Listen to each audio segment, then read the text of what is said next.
That's awesome. Now, I guess, and you know what, pardon me if I shouldn't bring this up because I didn't ask you before about this, but I know that like the university doesn't allow you to have medical marijuana on campus even if you have a card. So you park off campus? I just keep my stuff at a friend's house. So you have to travel somewhere else to use your medication. Yeah. Because they won't let you use it there. Exactly. That's nice. That's nice. Yeah, it's really handy. So how does the current situation, the political situation, go for you? I mean, you weren't there when we were asking those 3 questions. So how do you feel about the legislature taking away, you know, what we voted in? Well, one, I think it's stupid that, like, you can only have 3 patients per caregiver and that it's non-profit. It costs a lot of money and a lot of effort to grow marijuana, and nobody wants to give it away for free, so I don't really think it's going to do anything. Like, now, do you grow your own marijuana or do you go through a provider at this time? Or a caregiver? We do both. You do both? But mine's at my different house. All right. So, what do you have, you know, in fallback, I guess? I mean, are you going to be able to go through your doctors? We'll be able to keep it. If you're already growing your own, that's a boom. You know what I mean? If you already know how to grow. Because a lot of people don't. And what we got coming up here in a couple minutes, I'll be able to show you where the governor... Well, Tiffany and her main man, Dan, went up to Kalispell for us. And I guess we'll go ahead and go to that. And I want to thank Kelsey first for coming on. Is there anything more you want to say? Am I cutting you off too soon, hon? Or, No, I just think it's like, it's going to cause a lot of issues, and it makes me personally sad because my caregiver had so many patients, and they're moving to Arizona now because it's legal there, and it's not going to be here for them, you know? Right, right. So. Yeah, and there's other states opening up legality, while Montana is the only one not only taking away medical marijuana for a lot of people, but taking away a voter initiative. First time ever. This is history right here. We are making history by destroying democracy and being the first state to take away what the voters asked for. That's great. Good job, Montana. Keep it going. So, with that, I want to go ahead and switch over. I'm going to show you the footage that Tiffany and her main man, Dan, as I call him, went up to Kalispell and shot for us. They were at the governor's speech. There's a lot more to it, but I took this little clip out. It's all I had time to edit. So I want to give that to you now. There are plenty of you going to be plumb mad on all sides. This is one of those issues that when you get all done, legislators, this is the way it works.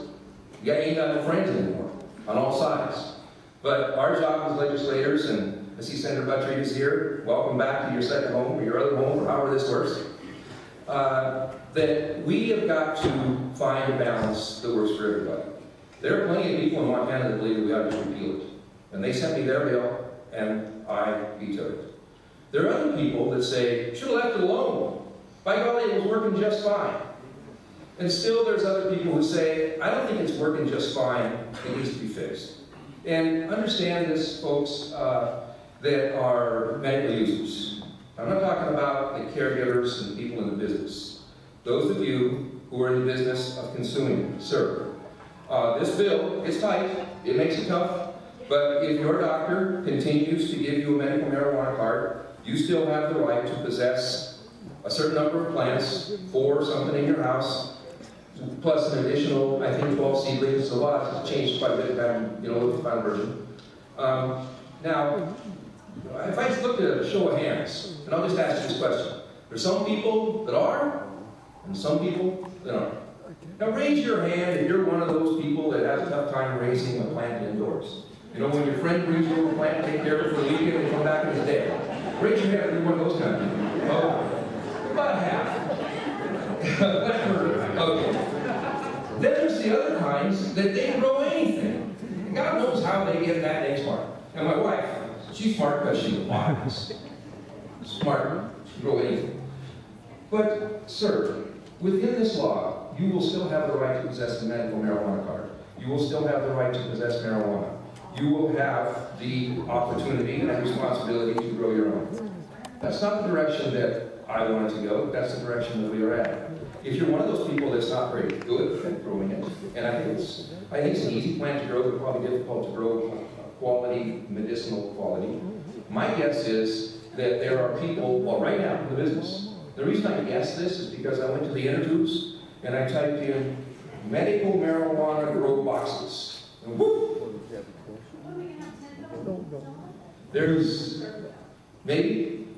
I think what you're probably going to have is you're going to have some people make their own. You're going to have some people that are making them and selling them. You're probably going to have still another group of people that any of you live out of town where you have your own well and your water's too hard and so you use the Fulling man or somebody like that. And so they rent you the device that puts a little salt in your water and then they measure it every once in a while and they add more, add less. It's probably going to be some kind of a business that springs up. For those of you who can't tend to your own physically, emotionally, spiritually, there will be somebody that will be willing to do that. What's it going to cost? I don't know what it's going to cost. Can't pay them. Well, and again, I stipulated that people aren't going to be necessarily happy. Let's move on. Is there any other question for the governor on something other than medical marijuana? Something other than this is not a congressional hearing on medical marijuana, so I'd like to get some other issues on the table. So there you heard it, folks, right from the governor's mouth. They went through a lot of work to make sure you were going to be unhappy. Doesn't make a lot of sense to me, but that's Montana. The first time I came here, I asked for a roast beef sandwich, French dip, and a salad, and as soon as I was finished with my sandwich, they brought me my salad out. So things go a little backwards here from time to time. We're back with Tiffany, our medical chef, and Jason, our bud tender, and we want to talk a little bit about what else Tiff's up in Kalispell. We're going to open our phone lines up now, so you can feel free to call in, ask any questions, or give your comments, or let us know how you feel. Thank you, Cassidy. First, I'd like to say thank you to the governor, and thank you for giving me the opportunity to tape his speech and being up in Kalispell. There was a tremendous turnout in Kalispell for protesters, about 300 people, I'd say. They were good people, dressed really nice, very quiet, really polite people. There are a lot of people whose lives are going to be changed by this upcoming Law 423. Their lives will be changed completely. Heidi Hanford was up there from Montana Connect, and she's going to lose her magazine. There's going to be no advertisement. In fact, plenty of people they have nothing to do with tending marijuana, only bringing information to people with marijuana, are going to lose their job. It's almost like we're being silenced. They're going out of their way to silence us. But I do feel happy for being able to go up there. Cassidy, phone call. Yay. Let's see who we got today. Hi, Collier. You're on Growing Green Show. Who we got? Oh, hey, this is Joe Sorenza from Montana Biotech down in Bozeman. How you guys doing? Good, Joe. Good. Thanks for checking in with us today. It's good to have you on last week. Well, okay, it was great to be on. So, what can we do for you today? Uh-oh, I lost you. I can't hear you, Joe. Hold on one second, buddy. Do we got him? Joe, call me back. I'm sorry. I've never been good with this phone. But while we're waiting for Joe to call us back, I was going to say it was a blessed opportunity to go up there and listen to the governor speak. You know, during the whole 88 days that our government was in session over there. Okay. And Joe's back. Here's Joe. I think. Is this still Joe?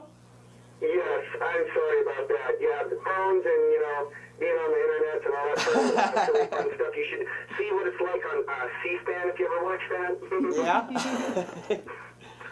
So I was just, I just wanted to say something about the money and about the advertising real quick because Tiffany was bringing that up. And let's get something clear real quick and real fast. It says in section 20, it says a person who holds a card, a registered card holder, cannot advertise their marijuana or their marijuana services on the internet, yada, yada, yada. Well, if you're an LLC or if you're a corporation, you are not, and I talked to the lawyer about this, you are not then a person.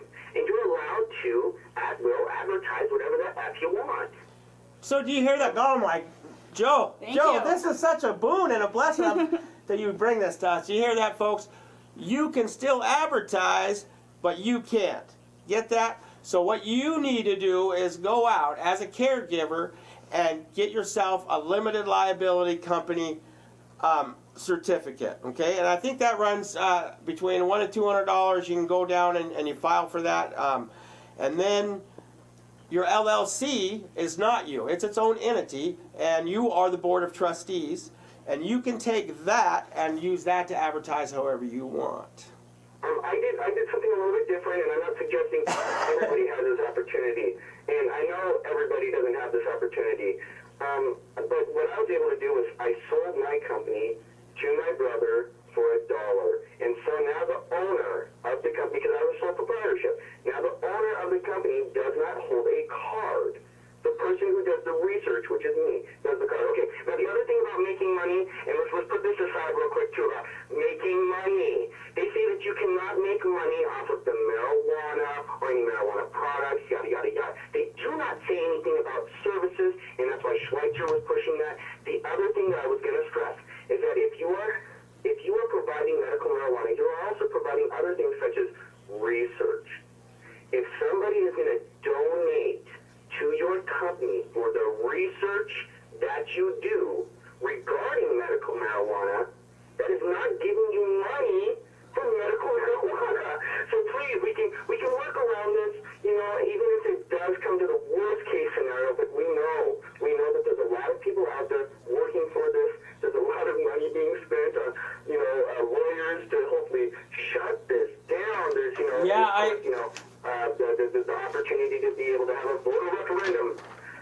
I received email from Rose at Cannabinalysis today, which was actually a forward from Normal, Montana Normal.